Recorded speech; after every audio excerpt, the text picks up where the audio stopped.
Hi there, it's me again, your Lavanya. We are going to talk about the basics of Saivam in the second part. We have already seen the three elements that is very important in Saiva Siddhantam. Now we are going to talk about our leaders. So, who are our leaders?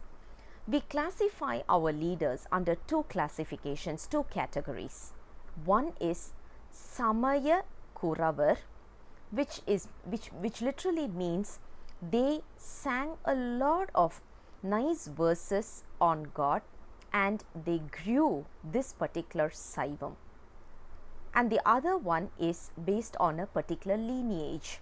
So there is a Guru Sishya Parampara, which is basically a guru disciple relationship, and that is called as Sandana Kuravar. So we are going to talk about two lineages that we need to worship on a regular basis. So the first relationship or the first classification we are going to talk about is Samaya Kuravar.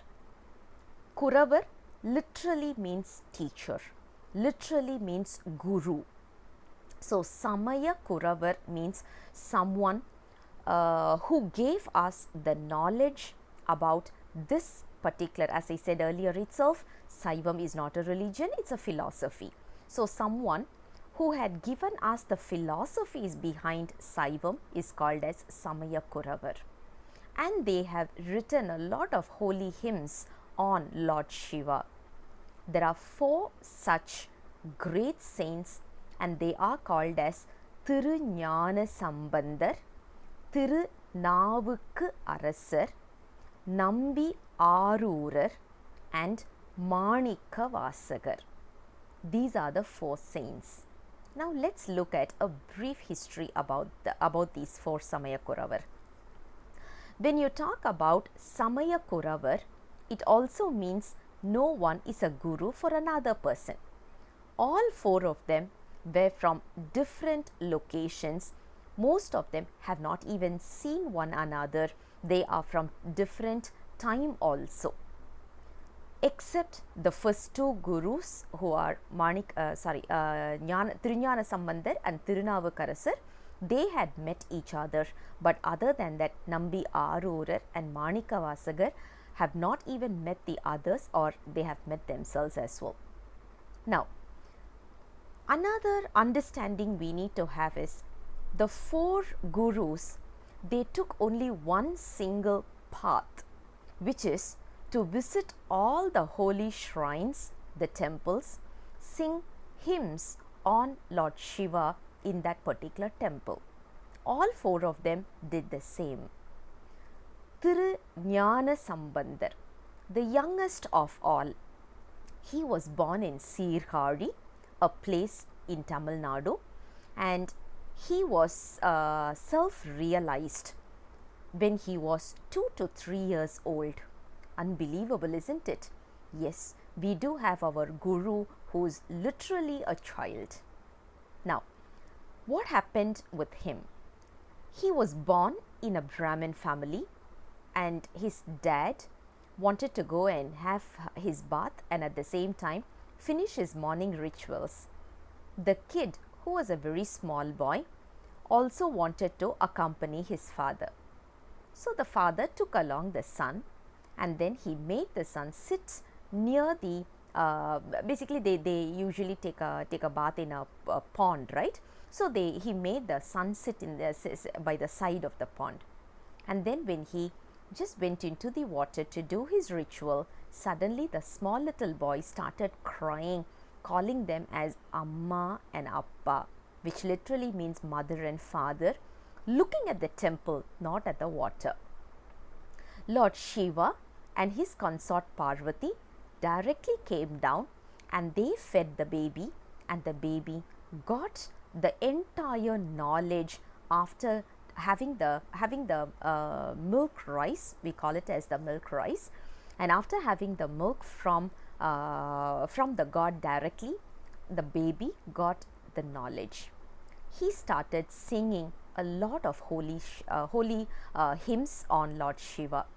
As of today, If you want to really admire the beauty of Tamil, trust me, the only thing that you have to look up for is Thirugnanasambantar's hymns. He had literally played with Tamil.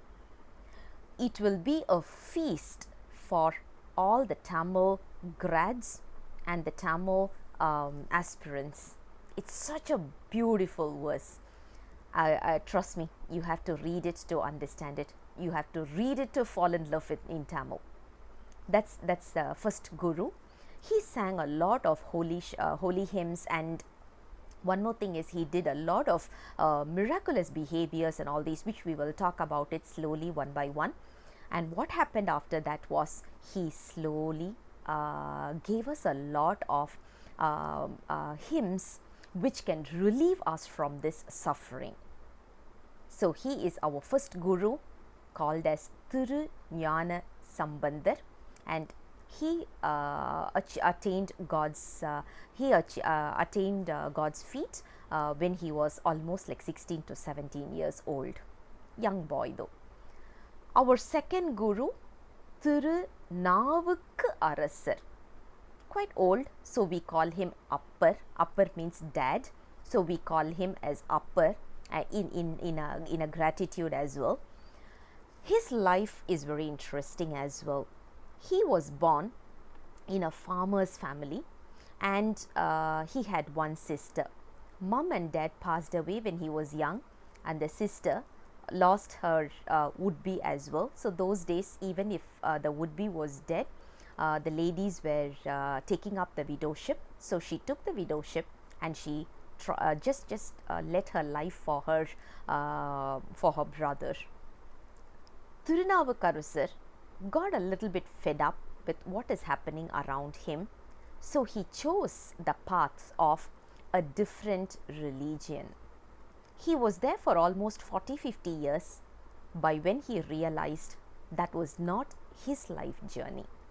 So he turned back again to Saivam. He came here when he was almost 60 to 70 years old, and he contributed a lot, because due to his suffering, due to his maturity, due to his age, he did a lot of services for Lord Shiva. His holy hymns, you will literally see the kind of, because when someone goes through a lot of suffering, they will have a lot of courage. So you will still see the commitment and the courage when you're talking about Thirunavukkarasar's Devarams. Such a lovely hymns he has sung as well.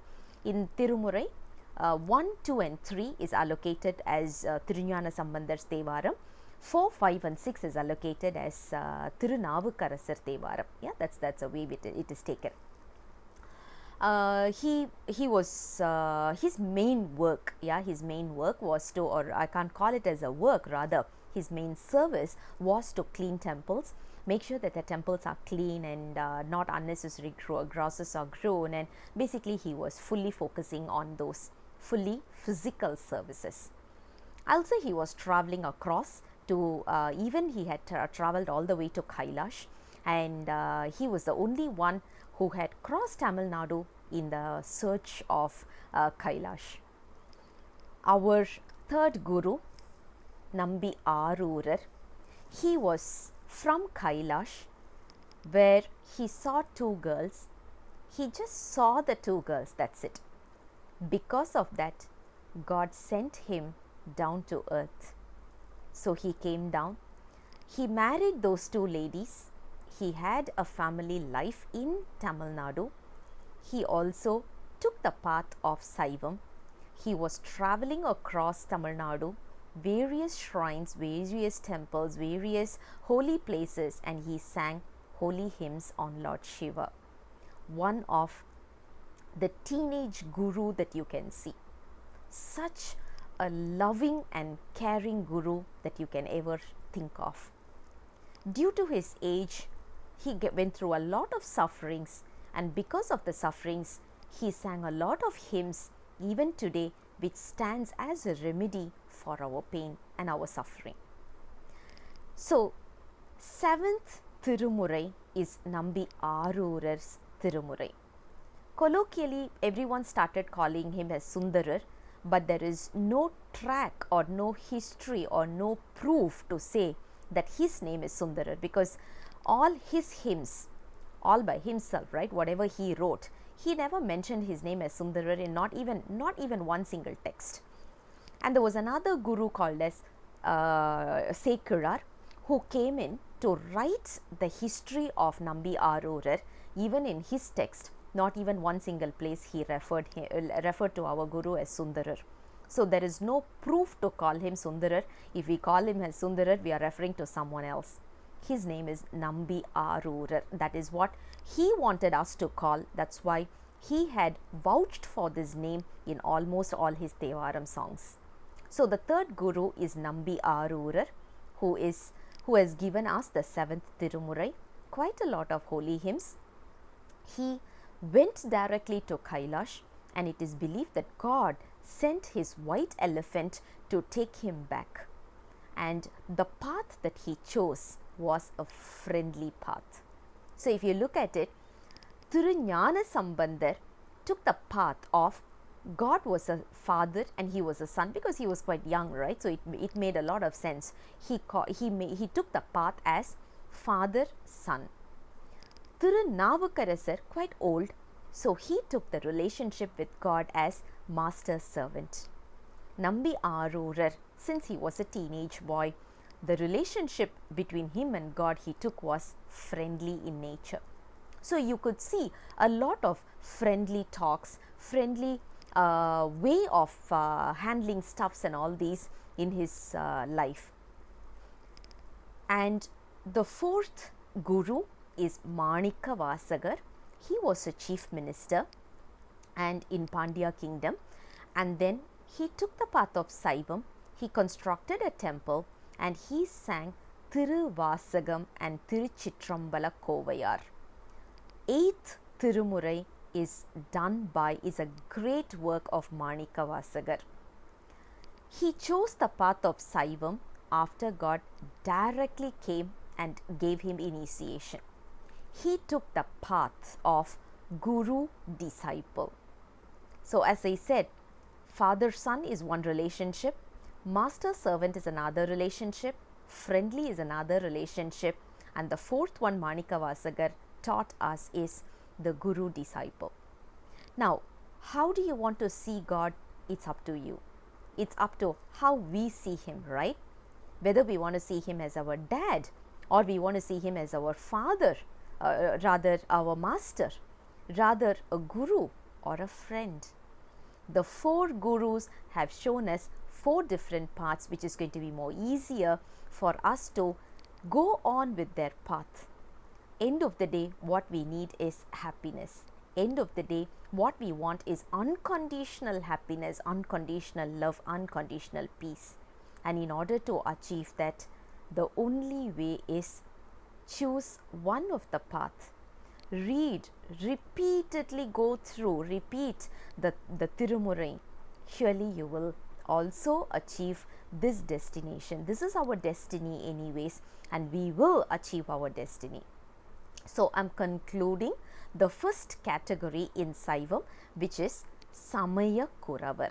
I'll come back again with Sandana Kuravar very soon. Until then, bye-bye.